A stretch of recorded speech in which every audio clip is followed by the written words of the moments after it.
Hi, welcome to the Born to Do This podcast with me, Zelda Saint-Wilde. Today, I wanted to talk a little bit about strength, because I feel like it's something that I say quite a lot about female strength or being a strong person.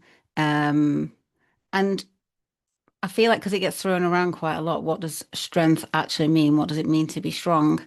And I think this is where I feel like it's gone a little bit confusing because for me, I don't think I realized that actual strength doesn't just mean being strong, being powerful, being focused, doing everything for yourself, because I feel like that actually in the end just creates a burnout.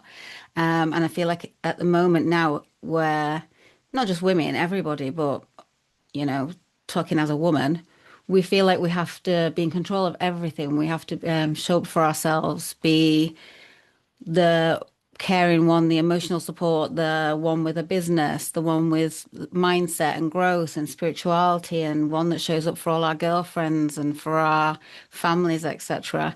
And I feel like that just long term turned into like this sort of burnout culture where we're constantly trying to manage everything, show this strength that we want to portray. And I think that we've got a bit confused with believing that strength is the opposite of weakness, or you can't be both, and that weakness is a negative thing. And I don't mean weakness, physical weakness and physical strength. I mean emotional strength and weaknesses. I feel like it's something that we should really just start feeling like we can be vulnerable, that we're allowed to open up, that we're allowed to ask for help. And I'm not saying that people don't, of course people do. But there's this thing about inner strength, strength of character, and having all those plates spinning that can just ultimately turn into pressure. For me personally as well, I feel like I often want to be perceived as the strong one, the one that's got all my stuff together. And that's true. But I feel like I've learned a lot this past year, a lot about myself. And one of the biggest lessons that I think I've learned was how important it was to allow myself to feel vulnerable, to feel emotional, to feel like I don't know the answer. Like I don't know where I'm heading necessarily or what the future holds, but I'm just going to go for it. Um, and being open to that kind of lack of control a little bit, but in an organized, managed way. Um, and I don't know if anyone identifies with this, but I just think, yeah, we have this like focus drilled into us all the time. And I just want to kind of flip the switch and say, you know what? I feel like I've found so much strength in vulnerability, in allowing myself to open up emotionally, feel emotions that I would normally brush aside for fear of control. And I'm not just talking about love or um, that kind of energy. I just mean like opening yourself up to other people in in an emotional sense, and letting people in. So there's four kind of angles that I just wanted to touch on, and the first one is balance. Sounds simple, but balanced energy. Um, for me, that identified as being very much in my masculine energy a lot of the time. And I don't mean this as a gender thing or a sexuality thing. I mean in the perception of being strong, getting things done, having everything under, control, not asking for help, not needing support, not showing a weakness or a vulnerable side to myself. And that balance is extremely lonely for one and exhausting because it's not natural. It's not a natural state, not long term. So getting in touch more with like a feminine aspect of my personality and being allowed to be more trusting and open and nurturing and enjoy that feminine aspect so that it became more balanced has actually been like a really big learning curve for me recently. I feel like a lot of people, when they think of strength, they think of doing everything without support. And that's not healthy for us. Softness isn't weakness. be in touch with your softer side is a beautiful thing, it should be embraced. So the first thing is to find that balance instead of always running on like a hyper independent mode, where you just 100% rely on yourself and you're not willing to let anybody help you or assist you or have that kind of input, for fear of losing control or lack of, keeping your eye on that vision. So that's the first thing I wanted to touch on. Second, soft power is something I want to think about more, not just strength as power, but a soft power.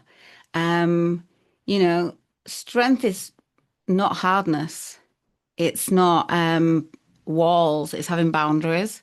It's allowing people in. It's giving people your love and care and attention and trust, but it's not putting up a barrier and keeping people out, in case you get hurt or in case it goes wrong or in case you invest time and it doesn't take you anywhere. That's not the same thing as being strong. We need to start seeing vulnerability as more of a power and embracing emotional safety rather than cautiousness and blocking. Because I feel like that's something that I definitely have learned to adapt with recently. Because to me, strength was closing off, like not lack of feelings, although I did used to joke that I was dead inside, and I'm very aware I'm not. I'm like, I can cry over an advert. I get like emotionally like overwhelmed by all sorts of like things from a child in the street to a touching moment, anything. I am soft. I know I am soft, but I did used to say I was dead inside. And maybe that was just the mantra that I used to give myself to get shit done. But if you tell yourself something so much, then you start to believe it. So then you do kind of feel like, oh, nothing really affects me. I'm fine. Doesn't really bother me what that person said or how this relationship's going. It's fine because I don't really need anyone. I only need myself. That's not particularly healthy, is it? Let's think about it. People thrive better in union and working together. So, with that said, that would lead me into step three, which is turning armor into alignment. And by that, I mean like your protective coping mechanisms, those walls that I said earlier, that feeling of feeling like, nothing can get through to your armor and nothing can bring you down. But the armor isn't protecting you, it's isolating you instead. So turning it into an alignment is more like teaching your nervous system to just relax and to trust the unknown. Um, you can't control other people's behaviors. You can't control other people's views on you. You can't control the way the world works. You can't control all the terrible things that are going on necessarily, in this world. And you can't control things that might happen in your financial life, your career, your loved ones, illness, sickness. All these things are going to knock you for six.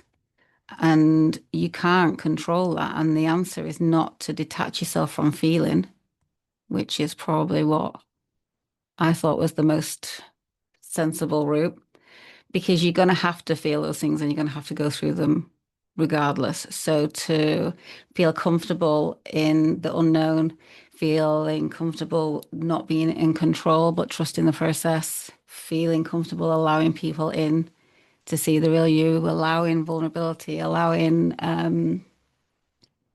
that calm in the unknown is actually stronger and braver and bolder than just being like, la, la, la, la, la, I don't care. I don't care. I'm fine. I don't need anyone or anything.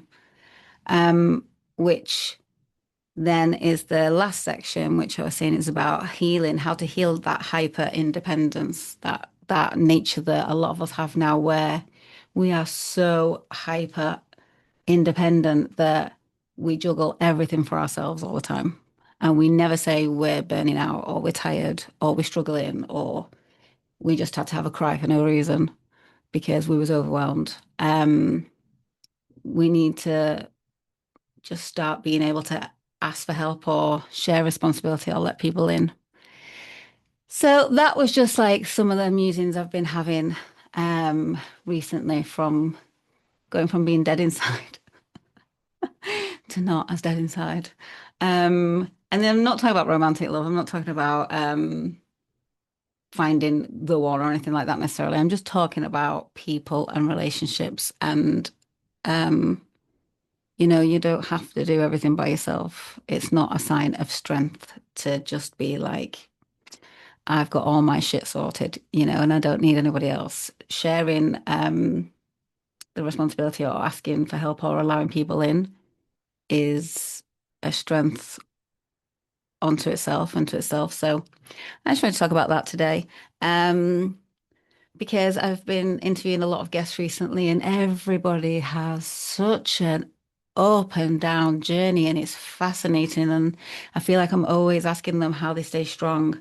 And this is it. There's no quick route. They're not stronger people or people that are on top of their game because they've avoided conflict or heartbreak or hurt or loss or setbacks or the biggest struggles that people can face. They've had to just navigate their way through that shit and get out the other side. And that's where the strength came from. But it wasn't strength of inexperience, it's strength of being open to where life takes you, being open to others and being adaptable in their vision and going for it and staying focused. So just to sum it up, I just wanted to say, so survival strength versus regulated strength. This is what we're aiming for. We want regulated strength, which survival strength is controlling everything, doing everything on our own, not asking for help, emotional suppression, hyper independence, burnout, resilience, all these things that we're thinking we're so strong and we're so regulated and we just focus, focus, focus. That's actually really exhausting us and damaging us longer term and bringing on that burnout compared to regulated strength, asking for help, embracing your vulnerable side, your emotional side, resting is so important, allowing yourself to rest without guilt, allowing yourself to be tired, allowing yourself to be pampered, pamper yourself, it's not selfish. You've got to really look after yourself. Boundaries, not walls, not just having those walls up and keeping everybody out, just having boundaries, and focusing on sustainable energy, not depletion. That's where we stay strong.